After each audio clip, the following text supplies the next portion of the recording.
What's up, guys? Welcome to Kind of Funny Games Daily for Friday, August 29th, 2019. We're coming to the end of August, my friend. How? I don't know. September is upon us. Explain to me, Tim. Weeks away from Link's Awakening, Andy. Yeah. Andy Cortez. Dude, we're so Maximum close. Cortez himself. Hey, Yeah, guys. exciting stuff, right? I'm really excited, Tim. Yeah. The end of the year is shaping up to be real great. Stayed up real late last night. I'm so close to beating Control. Yeah. I'm like in the last mission. I saw you watching the Digital Foundry's little 4K ray tracing breakdown. Oh my God, dude. You could set me in front of a TV. I can watch ray tracing videos for a lifetime. Yeah. It's my favorite thing to watch, yeah. You just like the words. It's cool. Yeah. It just sounds like the future. Yeah, you know? it really, and really it also does. looks really rad. Oh, man. Well, this is Kind of Funny Games Daily. I'm Tim Geddes. This is Andy Cortez. Each and every day right here on twitch.tv/kindoffunnygames. We get together, talk about all the video game news that you need to know. We do it live on Twitch at 11 or 10 a.m. Or you can get the video later on youtube.com/kindoffunnygames or on roosterteeth.com or as a audio podcast. Just search for Kind of Funny Games Daily on your favorite podcast service. Leave us the thumbs up, leave us the 5 stars, leave us all the good things. Thank you very much for all of that. To be a part of the show, you can go to patreon.com/kindoffunnygames, where bronze members or above get to write in, and silver members or above get the show ad-free. What a deal, Andy. Wow. What a deal. There's a deal of the day for you. We're right just there. slinging deals left and right, Man, dude. It's what we do here. Crazy. We're talking about a whole bunch of stuff today, including some Borderlands situation going on, including some Cyberpunk stuff. It's fun. It's fun stuff. Housekeeping. PAX is now. Greg Miller's Guild Wars thing was this morning. There's a whole bunch of other stuff already going happened? on. Yeah, dude. Whoa. Yeah, man. Time. It's crazy. I thought it was going to be during this while we were on. No.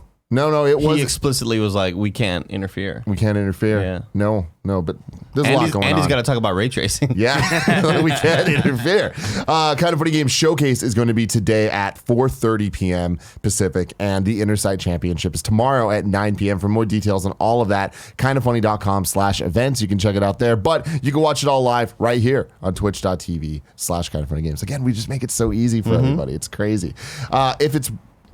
So party mode's out, which is fantastic. What is the episode this week, Andy? Super Mario Maker 2. Wow. It's the second episode from that we recorded like 2, maybe 4 months ago. I don't remember. Yeah. It's a good one, though. Yeah. It's really funny. Right. It's all of us just being really, really bad at Mario. Yeah. Hey, man, Like, it it's happens. embarrassing. You look at the comments, Oh, it's is like, this the one how where, are these guys just... where I got destroyed by that cat boss? Yeah, Cat Bowser, yeah. Cat Meowser. I hate it, man. I hate it so damn much. Thank you to our Patreon producers, Blackjack and Muhammad. Today, we're brought to you by Upstart and Brooklinen, but I will tell you about that later. For now, let's begin with what is and forever will be the Roper Report. It's time for some news. We have 6 stories today. A baker's dozen. I had an idea of, like, for a second there, I was like, what if I don't say it's time for some news? Like, how long would he just... Oh, Not that long today. I'm Yeah? really hungover. I would okay. I would have just transitioned into... Goddamn. I don't know So if you were good. here the other day where Greg forgot to say like how many news stories there were, so I didn't yell a baker's dozen until like the end of the Roper Report. There we go. Look at it. Wow, Whoa. Andy. Look at this magic. You can feel the There's magic in for audio in listeners. the studio today. There's papers just standing still. Call Randy Pitchford. Fuck. Never mind. God damn it. They God. fell. So let's start with our first news story here. Theme jacket. Projekt Red announced a whole bunch of stuff. They had a little thing where they put out a bunch of quotes, kind of give an update on the company, some cool tidbits here. Projekt Red will transit into a dual franchise studio, focusing on The Witcher and Cyberpunk, implying that Cyberpunk's going to be turned into a franchise a la The Witcher. No real surprise there, but still. The Witcher 3 sales are very strong, and 25% of Projekt Red employees are women. The company sold more copies of The Witcher 3 in the first half of 2019 than the same time frame in 2018. Good Lord. Yeah. Oh, my God. Why do you think? I have no idea. It's possible with all the Cyberpunk hype, everybody's going, oh, shit. Yeah. What else did these people make, you know? I think it's a combination of the Cyberpunk hype, just sales being ridiculously cheap for this game, and on top of that, the Netflix announcement, I'm sure got people interested of like, what is this Witcher thing, if they didn't know already, you know? You think there's like a Henry Cavill fan club that's just Definitely. like, wow, I got to jump on this. Yeah, I got to yeah. figure out what my man Henry's up to. Cool stuff though, man. Good for them. Its overall revenue increased 28% in the first half, with net profit essentially flat on rising Cyberpunk development cost. 25% of CD Projekt Red employees, including GOG, are women. As of June 30th, 2019, my birthday, CD Projekt employs 953 people, of which 632 game developers. Are game developers. Continuing its migration to a dual franchise model, those being The Witcher and Cyberpunk, managing two separate major franchises, The Witcher and Cyberpunk, along with several independent development teams, enables the company to conduct parallel work on several projects and smoothens its long-term release schedule. Cyberpunk gonna be That's a the lot of first of people. many things. It is. I guess I kind of underestimated how many people there actually were on staff. Well, especially when you add the GOG factor. Sure. You know, and it's just like they do more than just make games. Yeah. These will be supplemented by several independent product lines.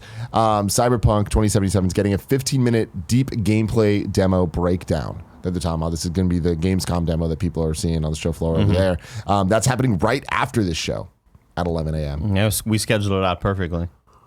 They're like, we want to talk about ray tracing. We can't interrupt it. Well, we're also going to be exploring the internet after, so you guys are going to have to make your choice. Just watch the video, man. People will be cool with that, dude. Nobody will care. Oh, that is hilarious. That's exciting though. I mean, this is the demo that everybody else saw at E3. So that's the thing, is it can't be, because we saw like a 50-minute demo. This is 15. So I think it might just be just edited, maybe? Maybe it might be edited, or it just might be like the last bit of it, because the last bit was like the crazy exciting one. Got it. Part. We'll see. Cool stuff either way. For Cyberpunk, man. I know. What a damn game. I legitimately had a thought last night where I was in my bed on my phone and Cyberpunk news came up about this new gameplay footage. And I thought to myself, I still can't believe it's being like, it's real. That it's going to happen. With ray tracing. With ray tracing, dude. Can you imagine how good this game is going to look? You need like a $5,000 PC to run that well. Who cares? All right, next news story. So this one has been developing over the week. I think it was Andrea and Imran that talked about it a little bit as it broke when they were on Games Daily a couple days ago. I was out because I had some eye issues and stuff. There's just been a lot going on. And granted, Andy and I are probably the least qualified people in any combination of Games Daily hosts to talk about this stuff. Nonetheless, I feel like it is kind of funny's responsibility to report on this, the news and the facts that we have out there. Of course, yeah. So without further ado, this comes from Kotaku's Cecilia D'Anastasio. Think I got that right? I think maybe. Okay. I think maybe. Two women accuse Skyrim composer Jeremy Soule of sexual misconduct. I'm going to read an excerpt from the piece that she put up, and then there's another piece from The Verge that I'm going to read a little bit of too, but they're both required reading. So this one comes from Cecilia at Kotaku. It's headline, Two women accuse Skyrim composer Jeremy Soule of sexual misconduct. Two women, an independent game developer and a vocalist, on Monday night accused famed video game composer Jeremy Soule, best known for his musical work on games like Guild Wars and Skyrim, of sexually predatory behavior and, according to the game's developer, rape. Soule denied the game developer's accusations, calling them outrageous in a message to Kotaku today, and when asked about the vocalist's accusations, told Kotaku he does not agree with her point of view. Both women described Soule pressuring them into romantic relationships while they were in vulnerable positions professionally, socially, and financially in their respective fields. They said they feel like Soule took advantage of them, offering advice and professional support. Yet when these women turned down his romantic advances, they told Kotaku, Soule thwarted their professional opportunities in what the women saw as retaliation. Jeremy Soule is one of the most celebrated game soundtrack composers of all time, having helmed the soundtracks for The Elder Scrolls, Guild Wars, Star Wars Knights of the Old Republic, and dozens of other games over the past 2 decades. In recent years, however, he's been the subject of controversy. In the wake of these accusations, several other women in the games industry have come forward this week with their own allegations against people who say they abuse them in some capacity. So that is just one excerpt of a very long article that goes into detail of many other situations with other men, other women. A little bit more on that. This comes from The Verge article by Andrew Webstar. Several high-profile game developers publicly accused of sexual assault. Again, required reading. Go check it out. Following Lawhead's post, others have started speaking up. Zoe Quinn, developer of games like Depression Quest, author of Crash Override, and a focal point of the misogynistic Gamergate movement, posted a harrowing account on Twitter recounting alleged abuse from indie developer Alec Holloway. Halawaka, best known for his work on Aquaria and Night in the Woods. Quote, I've been silent about this for almost my entire career, and I can't do it anymore. The post includes disturbing accounts that include Quinn hiding in a bathroom to avoid an attack. It also notes that Quinn was inspired to come forward in part because of Lawhead's post, which Quinn says shook me to my core. In a statement on Twitter, Scott Benson, who worked with Halawa, damn, it's hard to say. Haloka? Yeah, I think so. Yeah. On Night in the Woods, wrote that we believe Zoe's account of Alex's actions. We're very sad and very angry. So Terry, kind of funny best friend, wrote in with a question. By now, you've probably heard the horrific news of Jeremy Soule and Alec Halauka.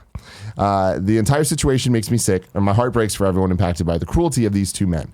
I was wondering what I and fellow kind of funny best friends could do to support the brave women who are coming forward. I know that the online space around gaming is infamously toxic, and I'm already seeing some truly disgusting words being thrown at these women. I'd like for us to be able to contribute positively to these atrocious situations, but other than telling these women that we believe them, which for the record I think is important for us to say, I'm not sure what we can do for them. Is there much more we can do at the moment other than to let them know that we believe them? Thanks for taking the time to read this. I appreciate the work the two of you always put into the show. Terry. Thank you, Terry. I honestly think that you're nailing it right there. We just need to talk about it. We just need to shine a light and use the platforms that we have to let people know that these are things that are happening and that they're not okay. But whether the platform is Kind of Funny Games Daily or you and your friends in your friend group, it's important to talk about these things, to bring them up, and it's going to be difficult. And I think that's the thing, is saying that you believe people is so important because you're putting that out there, and you're going to get a lot of vitriol and there's going to be people attacking you for it. But you need to just stay positive and just keep talking about this. Keep letting people know that this is real and this is an ongoing thing, and that it just needs to be discussed in any way that you can discuss it. And again, me and you, probably not the best people to be discussing it. Sure, yeah. Having said that, I felt it was very important for us to I feel like we can there. discuss what's right and wrong, right? Yeah. And I think it's super brave of these women to come forward and, sort of put their lives out there, because there's not...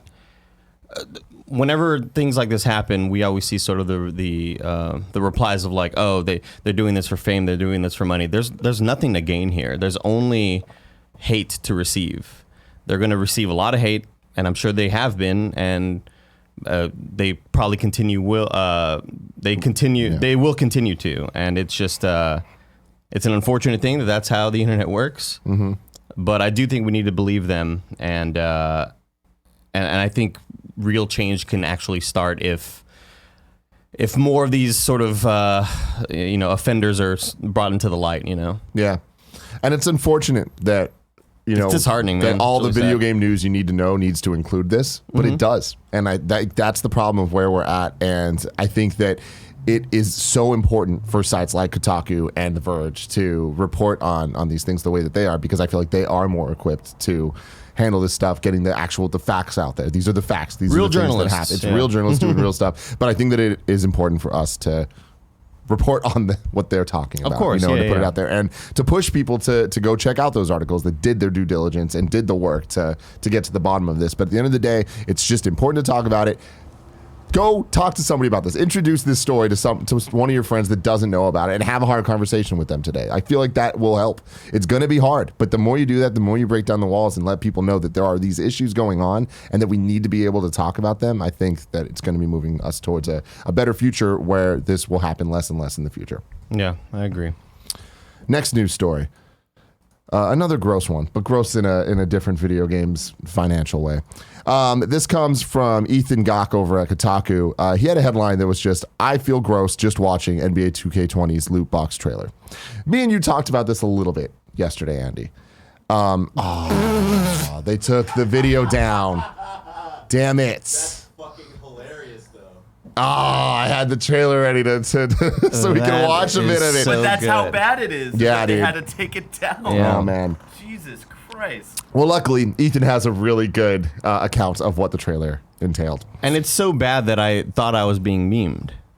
I thought that like, oh wait, maybe this is like sort of like just a joke, Onion-ish article, the hard drive .net or whatever. Can you bring up I'll bring up this GIF. Yeah, bring it up just so we have the GIF so they can see as I read this. So I'm just going to read Ethan's article here because it's really interesting. NBA 2K20 is supposed to be a game primarily about playing basketball, but you wouldn't know that from the game's latest trailer, which makes the game look like something you might see in a casino.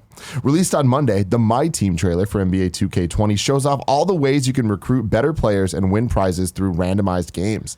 As in games prior, the whole system revolves around card packs. Open more packs, get hopefully more rare and more powerful players. Players can even evolve now, sort of like Pokemon. Doesn't that sound fun? Then there's the reimagined triple threat mode with tons more prizes. At this point, only 30 seconds in, the trailer shows what players can get for racking up wins, including in-game currency, more card packs, and even a chance to, quote, spin to win further jackpot prizes. There are also ball drops. You know, those mini games like on The Price is Right where you watch a ball randomly fall through a series of pegs, hoping it hits. Yeah. Wow. Hoping it hits one of the color-coded platforms on the way down.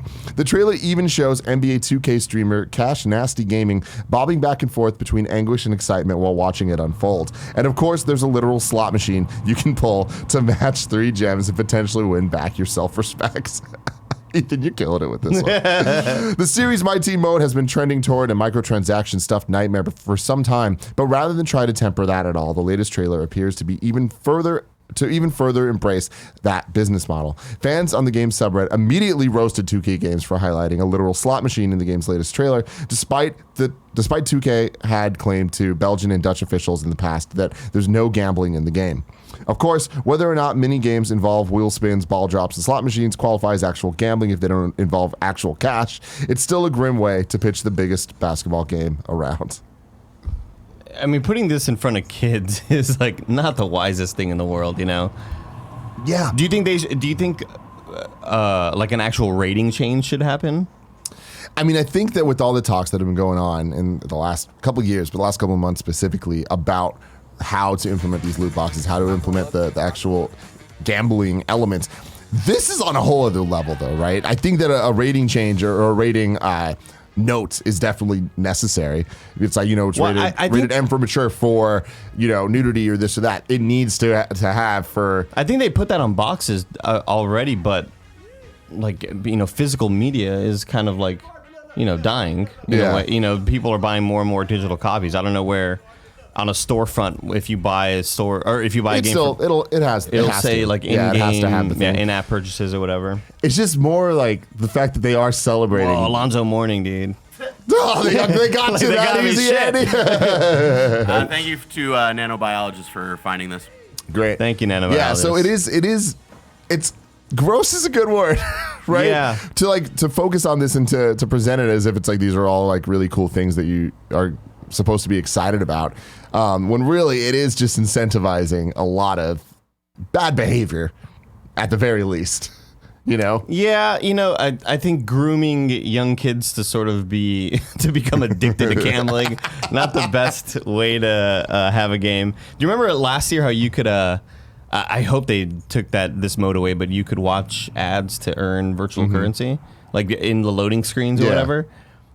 Do you know if that's still a part of 2K20? I don't know, but that's the problem that I have with this, is 2K19 faced so much scrutiny for its choices with these microtransactions and all of it, and they're like doubling down. It's like, they said that, no, we're not doing it, but then you see this and you're like, well, you're totally not making any changes. Whereas you look at like EA, right? When it came to Battlefront 2, when they went through their issue, we fucked up, guys. We fucked up, and they tried backing off. And you know, they still have a lot to prove. Sure, yeah. With the future releases, but I think that they understand whether or not they want to. They don't want to have made those choices, but they have to, and they're like backed into a corner. I feel like, despite being backed into a corner, NBA 2K20 is here like, nah, we're gonna put it's gonna be straight up gambling. They missed that. They missed that memo. Yeah. They weren't there for that meeting.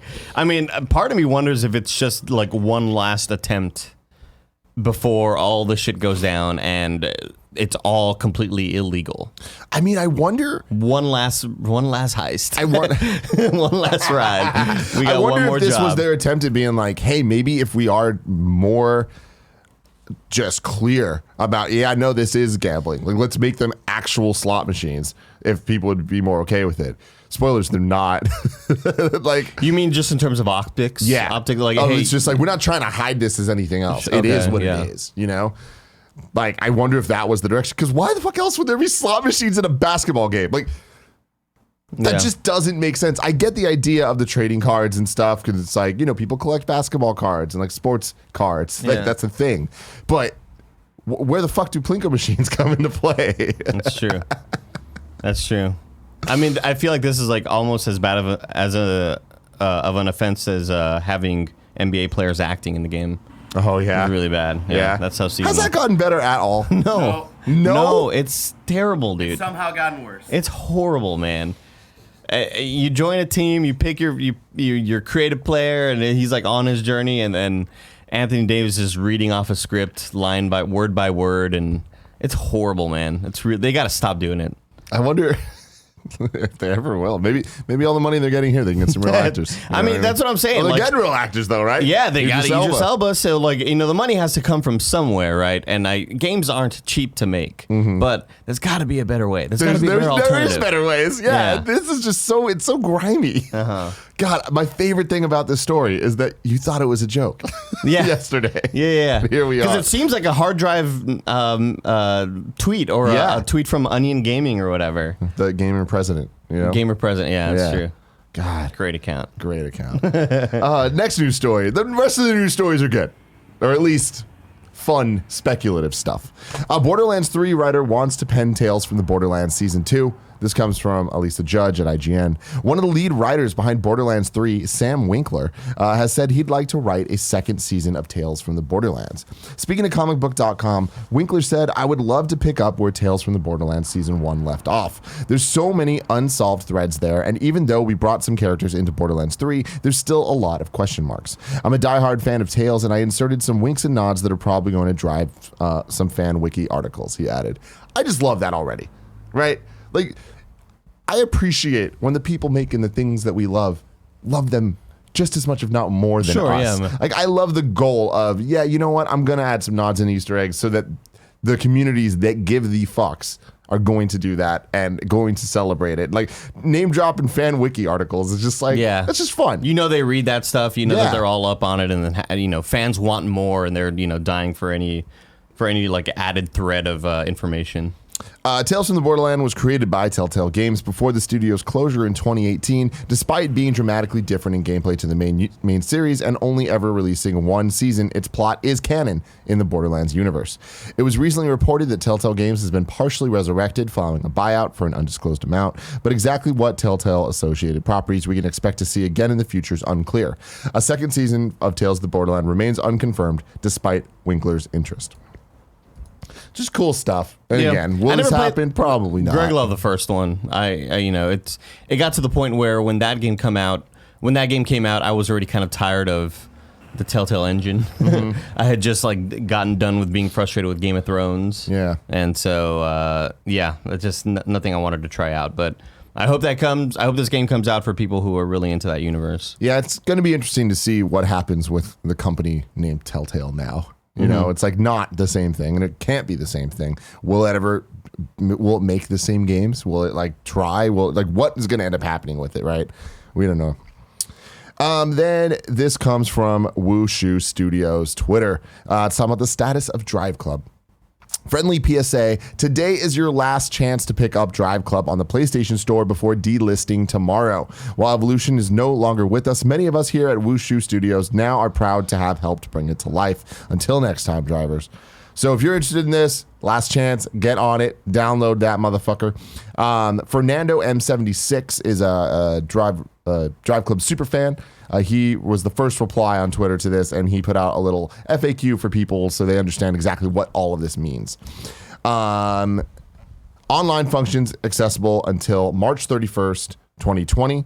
The game and DLC will no longer be available for purchase digitally once it's delisted. If you already own it, you can download it from your list of purchases at any time. This also applies to DLC. Single-player content playable after servers shut down. Trophies unlock as normal, except for ones linked to online functions. So if you're trying to platinum it, It might be too late, Andy.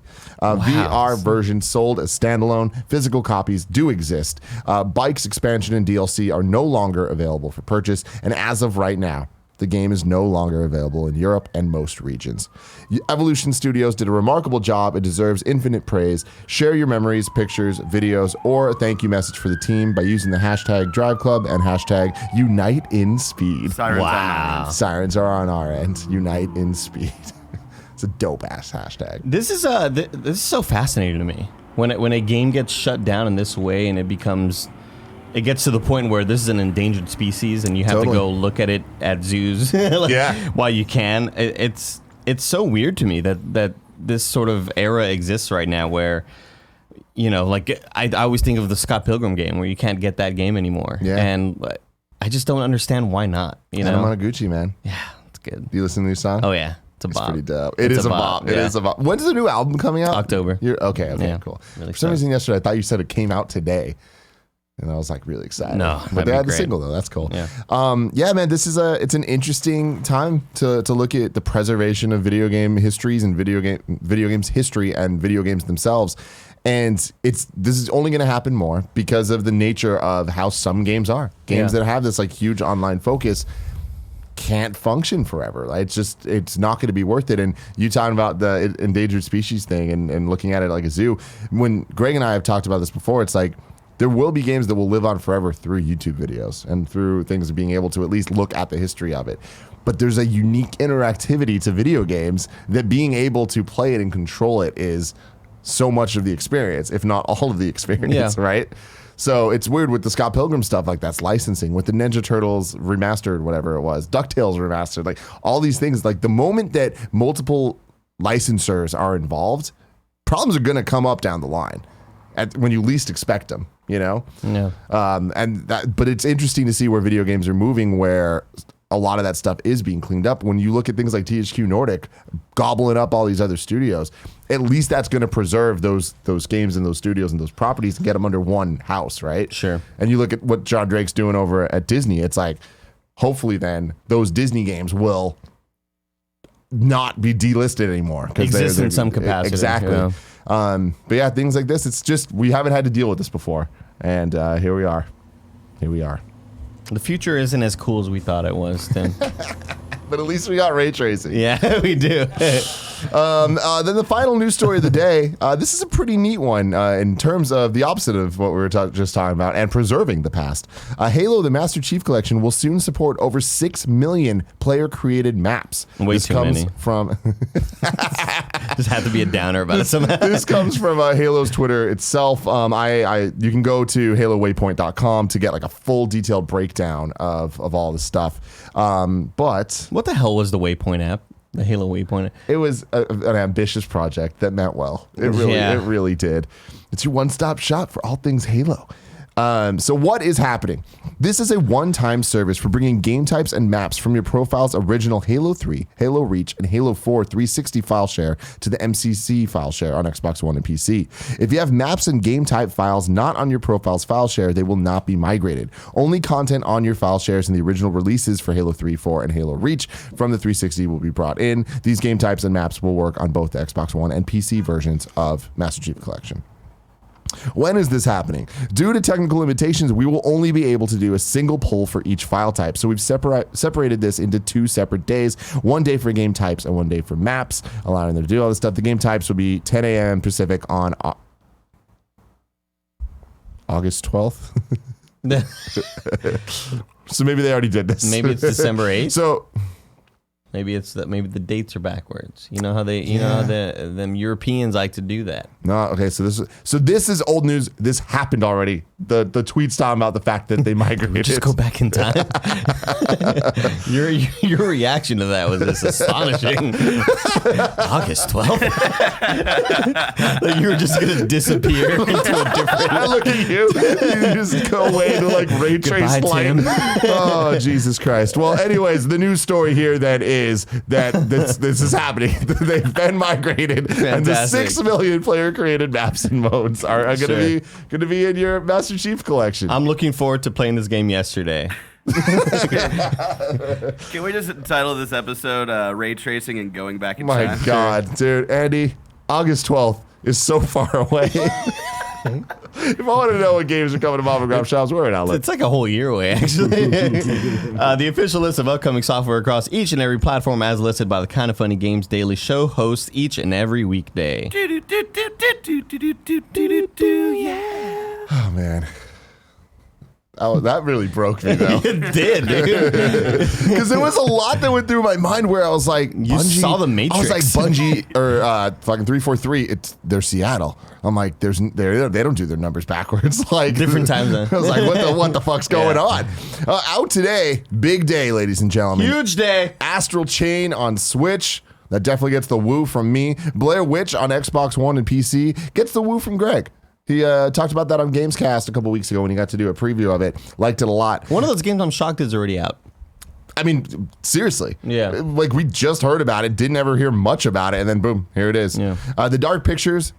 Man of Medan. Medan. PS4, Xbox One, PC out today. Newt 1 on Xbox One and PC. The Ninja Saviors, Return of the Warriors. The most generic ass video game names of all time. PS4 and Switch. I need to stop talking shit about game names or just double down and keep doing it. Because I swear every time I do, the developer ends up tweeting at me. They find out. Shit. They're listening, dog. Y'all motherfucking snitches out there. I swear to God. Re-Legend on PC. Unlucky 7 on PC. Remothered Tormented Fathers.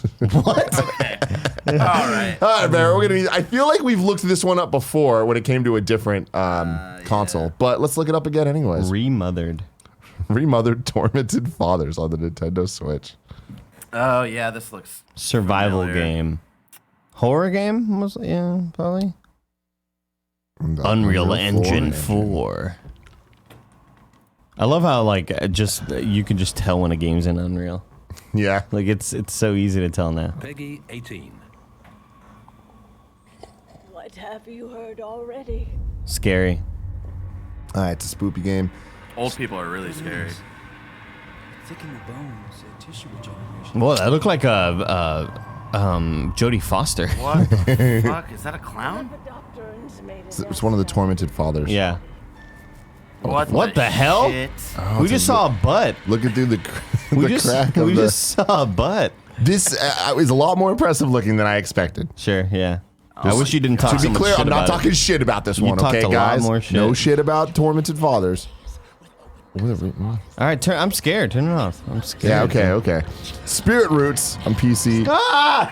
He's chasing her! Tokyo Chronos on PS4. And The Wild 8 on PS4. Wild and 8, Xbox that's a cool One. name. The Wild 8. But is it cooler than Unlucky 7 that just came out on PC?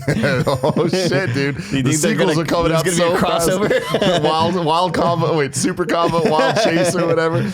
Oh man! And new dates for you. It's finally time to honk. Holy Untitled shit. Goose Game is coming to Nintendo Switch, Mac, and PC on September 20th, one day after Kevin's mom's birthday. The details: it'll be playable in 11 languages. You know, I used to live with her. Yeah, you did. Yeah. Hot. It'll be available on Nintendo Switch via Nintendo eShop and PC and Mac via Epic Game Store. It'll be $19.99 United States dollars with a limited time launch sale price of $14.99. You ready to goose it up, Andy? I mean, this is one of those games that I feel like we've been seeing gifts for the last decade. Yeah, man. And it's here. It's been a long time. Still Yeah. Untitled. Love the commitment, man. Good for them. Good for them. Good for them. I probably won't play it. I'll probably just watch people play it. You know what? It's a stream game. I feel like Joey might play it, and I'll You'll watch Joey I'll just play it? ask her Yeah. what it's about and Like, hey, how Joe, she's feeling about it. How them gooses? Yeah. What's good for the Geeses. goose? Good for the gander. It's time for reader mail, but before we do that, I want to let you know about our sponsors, Brooklinen. Making your home beautiful is the ultimate form of self-care. You spend 1/3 of your life in sheets. Don't you want them to be insanely comfortable? I know I do, and that's why I love my Brooklinen sheets. Every night I get to go in there, and you know me, Andy. I love going to bed. I love laying in bed, even if I'm not sleeping. I just like being there. Sure. And there's no reason I like it more than how soft those sheets can be. You know, so not only was I in bed looking at Cyberpunk news, I was also on Brooklinen's website. This is not a joke. And I was like, oh, that's the set I need. That's the set. They were sold out of Queen though, so I'll wait for that. You're gonna have but to I'm wait. excited about it. But Andy, when it's time when they restock that, you can get 10% off and free shipping when you use promo code GAMES at Brooklinen.com. Brooklinen is so confident in their product that all of their sheets, comforters, and towels come with a lifetime warranty. I need to get the towels. I keep saying that. I need to remind Gia. She needs to make the decisions in the house. The only way to get 10% off and free shipping is to use promo code GAMES at Brooklinen.com. That's BROOKLINEN.com. Promo code GAMES. Brooklinen. These are the best sheets ever. And also shout out to Upstart. As most of us have found out the hard way, getting into debt is easy. Getting out is hard, especially if your FICO score isn't great. Thankfully, now there's Upstart.com. I hate the word FICO. I just really hate it. Why? It just sounds It's nasty. cool. You like it? Yeah, it reminds me of the future. Ray tracing.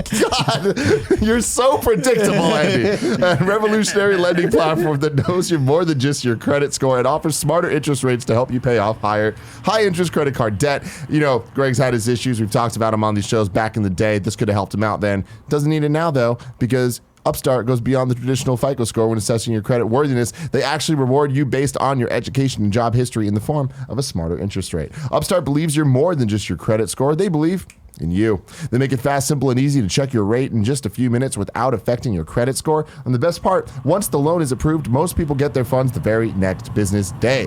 Free yourself from the burden of high interest credit card debt by consolidating everything into one monthly payment with Upstart. Wow, they make it easy for you. See why Upstart's ranked #1 in their category with over 300 businesses on Trustpilot, and hurry to upstart.com/kfgames to find out how low your Upstart rate is. Checking your rate only takes a few minutes and won't affect your credit. That's upstart.com/kfgames. upstart.com/kfgames. I changed my mind. It doesn't remind me of the future. It reminds me of maybe somebody that grew up alongside Link in Ocarina of Time. Mm-hmm. Like a green hair girl. What's her name? What was her name? Saria? Saria. Oh, it was Saria. Yeah. And like, and there was like that jerk Dodo or Dudo. What was his name? He would block you from getting to the deck. Yeah, he'd be there with the little like stupid hat or whatever, and then I could picture FICO. I don't know what his name is, but like back then, FICO running around too. His name would be just a goon. You know what I mean? It's Yeah. like they would just be name things like exactly like on the nose of what they are. GillyBrums writes in saying, "Hi, Kind of Funny Games Daily crew. Oh my god, I thought it was Brums with an M. You know, this whole time. I thought it was too. Holy shit! I thought it was too. Wow, But learning stuff. whoever wrote this and copy and pasted it might have did it wrong. Was that me? Okay. Oh, his name is Mido. Mido. FICO and Mido, see? There you go, Both of them man. running around there, just There you frolicking do, in the yeah. forest, dude. Getting into no good. Up to no good. Up to no good, man. What a small little forest. You know what I mean? Hi, Kind of Funny Games Daily crew. Starting Friday, Spyro will be joining the Crash Team Racing roster in an all-new timed exclusive Grand Prix. Get hyped, son. Being a big fan of the game, I stay connected to the various communities the game has online, but anymore that disappoint me. Twitter mentions and subreddit threads seem so negative, but are with people upset with inaccurate leaks, cosmetic microtransactions, timed exclusives, etc. I've personally loved the post-launch content up to this point, so my question is, not just for Crash Team Racing, but any game fan base where this is the case, what can members of those communities do to be heard over the noise? I just want to spread some of that sweet, sweet positivity. Thank you for all that you do. Buy a billboard. Like they did for Hello Games, man. Yeah, dude. Hey, that's obviously a joke, but it's real. Yeah. Like that did create headlines and Yeah. stuff of like positivity towards the game. I think it's just, letting people know how you feel. That, your compliments will be seen in that person's feed, whether it's a director on the game or whether it's a designer or an artist or whatever. They will see those compliments, and that does help against sort of the battle amongst like this just dark cloud of just toxic bullshit, Yeah. I think just, tweet at them, email them, send them a cake. I don't know. Yeah. Talk about the things that you love. Yeah. And like try to express why you like the game. What are the things about the game that you like, and just put that out there. And in terms of if there's things you don't like, be constructive. Like try to really get to the core of what is it that you have a problem with, and like what could you do to fix it, and try to present a better way to be critical of games to the people that are, just kind of throwing vitriol at you. Yeah, right? sure. One thing I really enjoy seeing on Twitter is where you see the threads of like, hey, let's make this a thread of like people, people in the games industry we're thankful for. I'm thankful for so and so for making blah blah blah, and then you start to see all these people sort of reply in threads of like, I'm thankful for this developer. I'm thankful, that means a lot. It really helps. Absolutely, very cool shit. The Virtual Boy writes in. That's cool. Says, hey, dude, I was at H&M a couple days ago, which I know sounds weird, but Why? I don't know. H&M's kind of weird. Is it? I think it is. Really? Yeah. All right. H&M? Yeah. I feel like I've aged out of H&M, Oh, okay. right? That's fair. That's Yeah, fair. for your. It's like, for your it's like if age, I was yeah. like, oh, I was at Forever 21. It's kind of like, It's weird because I think you definitely look too old to shop at H&M, but I feel like Andy could still shop there for like the next 5 years. see, that's fair. Yeah. That's all I'm saying. Man, we look so different on screen. You're like so red. That's what I do. And I look pale. Like I look Why am I so red? I look like I have jaundice. What's wrong with me? Sean Finnegan, I should be healthy. who I is should be healthier. a director of photography. Like that's his thing. He's a camera guy. He hates lighting me. He's like you just disrupt everything. Like you throw it all off. It's when you wear the fucking lav mics, your voice is like. What's wrong with me? I don't know. I'm just not made for the screen, man. Or people's ears. But here I am, and I ain't fucking leaving. Oh, what are we talking about? Oh, H&M. I saw a Virtual Game Boy. Boy. I saw a Game Boy sweater, and it was just a gray sweater with the blue Game Boy font, and I'm like, damn, that's so cool. But I was like, there's no way I can wear a sweater in here. If it was a T-shirt, I would have bought it for sure. Dude, I was telling Barrett yesterday and Joey that I bought this Twitch hoodie like months ago. Mm-hmm. I was just waiting for the weather to cool down, and it's still like 75 degrees outside, man. I'm Too sick hot. of this shit. I'm sweaty, man. And you know what I'm really, really worried about is that the hottest point that we ever hit when it was like 112 or whatever was in October 2 years ago. And Was it? Yeah, and I'm really Man. worried about it. Yeah, October's gonna suck It was a this weekend year. where Nick was doing a stand-up thing. Oh, that's It was right. miserable. Yeah. We don't have AC. Why don't you have AC? Well, because you don't usually need it for. I'm just going through like the. Yeah. We should make that a Nightbot command. That just like you just type in like !SF weather and they get the whole like spiel of like why we complain about the weather. Hey, Gamescast crew. I have somewhat of a humorous topic for you to discuss. During Gamescom's opening night live, we were finally given a real look at gameplay of Death Stranding. I think the biggest takeaway from this new gameplay is the mysterious peeing mechanic. Kojima not only decided to show it in the short gameplay clip, but also made sure to talk at some length about it, even going so far as to use the word key when describing it. My question to you is, why would Kojima bring so much attention to this mechanic? How large of a role do you think it'll play in the game? What story significance might it have? Will we be talking about Death Stranding's peeing mechanics for years to come, referencing how it changed the industry and introduced a whole new paradigm to the gaming landscape? He's weird. He's just weird. Like- I really think that's what it is. Yeah. I doubt this is going to be much of a mechanic. It will be there. To me, it's like grabbing the sort of porno magazines to distract soldiers. It's in like, yeah, Metal if Gear you Solid. open the lockers and there's a bunch of like sexy women. And it's like, why? There's And just why always would you weird focus shit. on this? Yeah, there's always weird shit in his games, but I do think that's what kind of like sets them apart from more sort of generic games where it's your classic third-person shooter, over the top, cover-based stuff. I think he puts his own brand and flavor on things that I like legitimately appreciate. I love Kojima's games. I love how weird his design is. Like, and I can't imagine.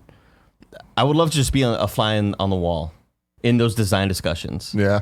And like just seeing everybody around him being like, sure, yeah, we can do that. Sure. I guess. Yeah, I'm right there with you. I love his games. I love the weirdness. What I don't love is focusing on the peeing mechanic in our first real gameplay breakdown of this for how long that he did. And it's just kind of like, it reminds me a lot of Diego Luna talking about Jabba the Hutt, like in every interview. But it's like, that was lighthearted and fun, and we already knew a lot about Rogue One before. Yeah. But like, it's just this weird thing of like, what is there a problem here? Like, but I don't know. We'll see. I don't know if it'll have anything story based. I think it might just be It might be this game's version of eating to keep your stats up. I don't know. I don't see it as being like something that the game's going to harp on, but I do think you will have to do it in the game to, whatever, maybe distract people.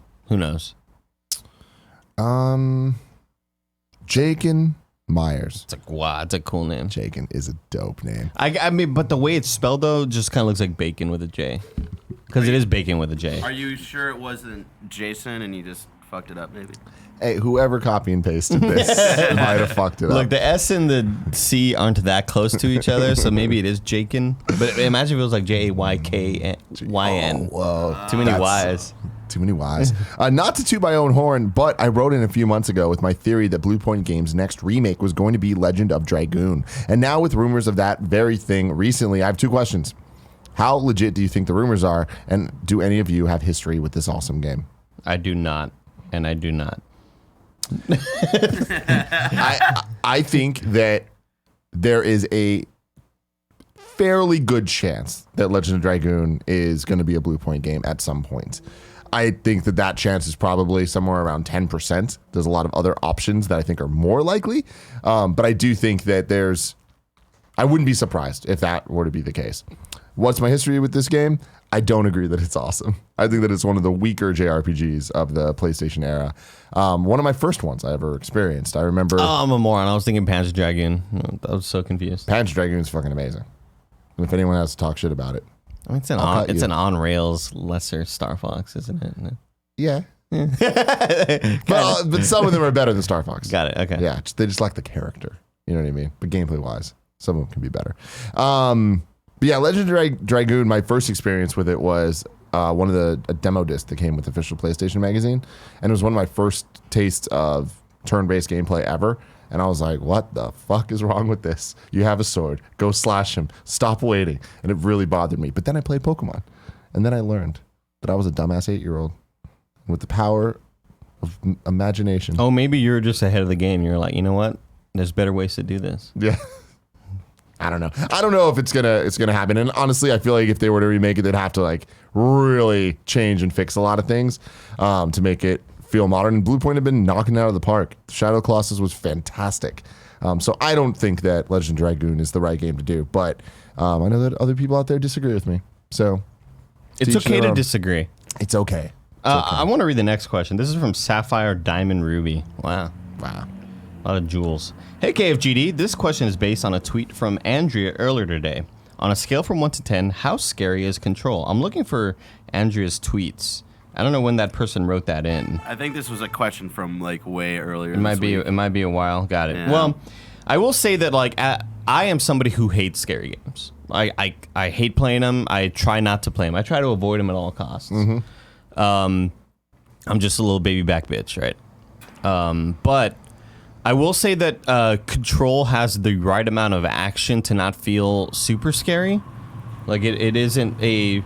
It's by no means like a survival sort of, you are low on supplies and you're being hunted down. It is unsettling in a lot of moments. The audio, they do a great job with a lot of sort of 3D audio where you go into a room that's infected by the hiss and you hear echoed voices all around you and surround sound. And if you have really good headphones, it is creepy as all shit, Yeah. There are a couple of jump scare moments with certain enemies in the game that you don't see and then suddenly will present you in like a and it's like the sounds are really scary too, really like kind of creepy creature, that sort of shit. I don't understand you, Andy Cortez. You just pulled the most like I was in the other room. I must have been yesterday. Are you about to compliment my Snape impersonation? No, that's never. the one thing you need work on. Not. Yeah. You're dolphin. Oh, right. It's kind of close. He can't do Snape. He can't do Snape. But you like, just for the life of it. Expelliarmus. No, No, stop it. but you nailed the dolphin. I'm just like, what the hell is going on, man? The game is kind of freaky. I will say that there will be moments where you will feel on edge because the audio's. I think the audio design of this game is fantastic. So not only the music accompanies the really creepy whispering jargon that you hear all around you, or it's like, the time will come and it's like a lot of like whispering and murmuring. It's really fucking freaky. And there were moments. I'm towards the end of the game right now, and there were moments where I'm in newer locations that are really unsettling to be in, and that accompanied with the music and just feeling it just generates a feeling of like I'm super uncomfortable right now, and I kind of want to get past this, but I think if I can play it, anybody can play it. That's how I sort of judge the scariness of games. Like I think if I can get through it, anybody can get through it, because at the end of the day, you're still like a fucking awesome character that flies around and throws shit. I just unlocked the ability where you hold up rocks to shield yourself, and then you can throw them at the enemy. It's so fucking cool, especially doing that when you're floating in midair. You can like float up in midair and then shield yourself, and like she does this awesome animation, and all the rocks come in front of you. It's such a special game, dude. I'm so happy you're loving it as much It's as you such a are. special game. I'm right at the end. I like can't wait to finish it tonight. Hell yeah. It's time to squad up. You can go to patreon.com/kindoffunnygames, just like so many others of you have, to squad up, play games with each other, do cool things with each other. Frankfurter on Twitch. That's FrankFurtter on Twitch. Says, good morning, unknown Kind of Funny Games daily host. I'm looking for some kind of funny best friends to join me on Twitch as me and a bunch of other friends play random fun games on Thursday night. Yes, tonight. Nope, that would have been last night. Yeah, our timing is August 12th. August 12th. We play anything from CSGO to Golf It, but no matter what we play, it always ends in laughs. I'm looking to bring the late night funnies to Kind of Funny best friends. Also, I'll be streaming on Sunday afternoon. Cool. So there we go, guys. We fixed this. This Sunday, We have a date go to make look Frank forward happy. But no matter what we play, it always ends in laughs. Hopefully, a complete playthrough of The Man of Medan with a buddy of mine. So please come by and watch, or not, because I'm just a stranger and I was taught never to talk to strangers. Thanks, fair. Kind of Funny, for all you do, and continue to be awesome. So go check him out, Frankfurter on Twitch this Sunday if you want to watch The Man of Medan. And otherwise, just go look at his channel. I'm sure the stream last night was an absolute banger. Look at that VOD. You know Watch what I that mean? VOD, man. Watch that VOD. All right, you're wrong. Let's see what we got wrong today, Andy Absolutely Cortez. nothing. Yeah? That's my guess. Oh. I feel like I was pretty I damn didn't- spot on. yeah. Aside from all my flubbing over words, because I'm like kind of tired, but also really hopped up on energy drinks, and my mouth is kind of, sometimes you stutter, you fall over, you trip over yourself. Is that I why feel you like my can't do tongue and my Snape? lips aren't moving that bit. Is that why you can't do a Snape impression? The final Well, boss well, fight well. says this makes two games under Take-Two Interactive to have gambling, GTA and NBA 2K. It seems to come down from top management. That is interesting for sure. Although I do think that GTA is a little bit more accessible or acceptable based on that fitting in that world. There's still a lot of issues with it with how it relates to us. I just think that the idea of slot machines and basketball is just, it's so egregious. So out of nowhere. Yeah. But do you think about all the money that like FIFA makes on Ultimate Team or whatever the hell they call it? No, Madden is Ultimate Team. I forgot what FIFA's called. But with all the player cards you unlock, you create your own franchise or whatever, like so much of that is luck based, and it's unlocking cards. It's like going down to the local academy. Remember Yeah. Academy Sports and Outdoors? Of course. You go there, you buy a little card pack. You're hoping to get that holographic Pidgeotto. Yeah, dude. Never got it. Never got it because it didn't exist. There you go. Would have been real weird to have a holographic Pidgeotto. Pidgeotto. Missed out. See, you're so good at certain things. Missed out today. This comes from CG the Second. Cyclops and Colossus are both added to Ultimate Alliance 3. Oh, hell yeah. Nanobiologist says missed new dates. Castle Crashers on Switch September 17th. Maybe I'll play as Fuck Cyclops because all y'all are just hating on Cyclops so much, dude. He has cool hair. He's got a cool eye thing, man. Dumb face, though. Yeah. He's got a great face. James Marsden is handsome. Not in those movies. God, he's gorgeous. Yeah. I hope that they fix Cyclops, Andy. I really do. He's fine. No. He's terrible.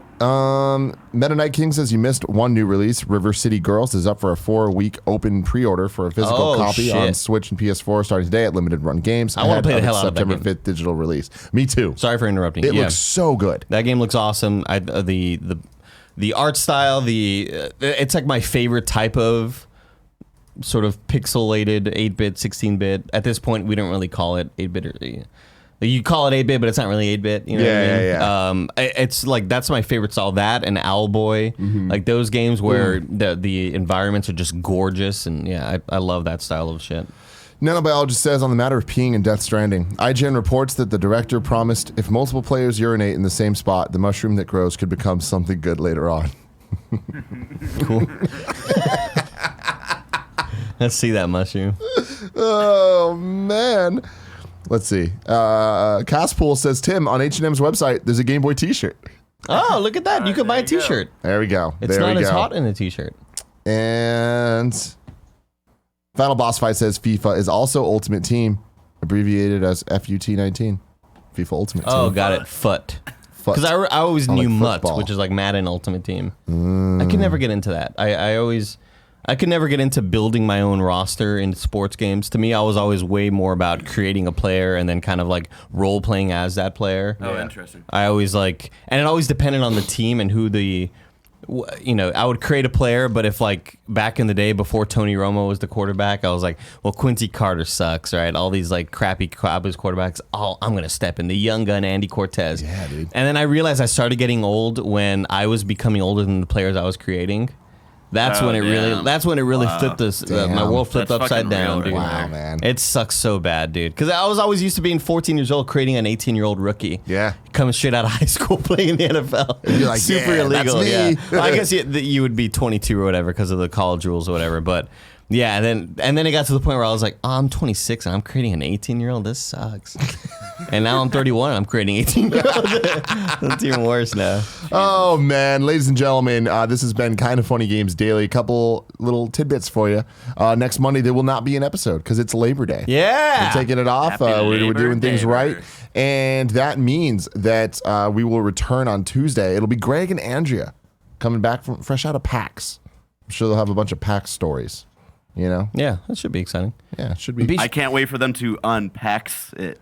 That was good. Wow, that was not good, bad. Barrett. That was really good. Bear, you're usually horrible, but that was pretty decent. The Thank you. Cyberpunk Pretty good. 2077 live stream is going to start in moments.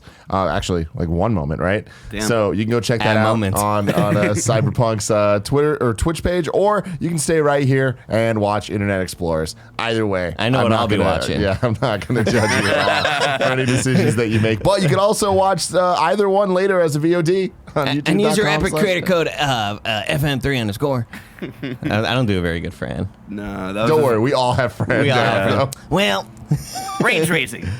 I love it so much. I was telling, I don't know who was in the car yesterday, but I was saying one of my favorite things in life is the fact that just because of situations, Fran has been hanging out with Kevin a lot more. oh no. And Yeah. Fran Recipe for and is disaster. hanging out with like Kevin and Paula a lot. So it's gotten to the point that Paula does Fran impressions. Oh yes. And it's like, there's just nothing yes. funnier to me than Paula doing the, well. I'll tell you what's funnier to me is Kevin taking two right shoes.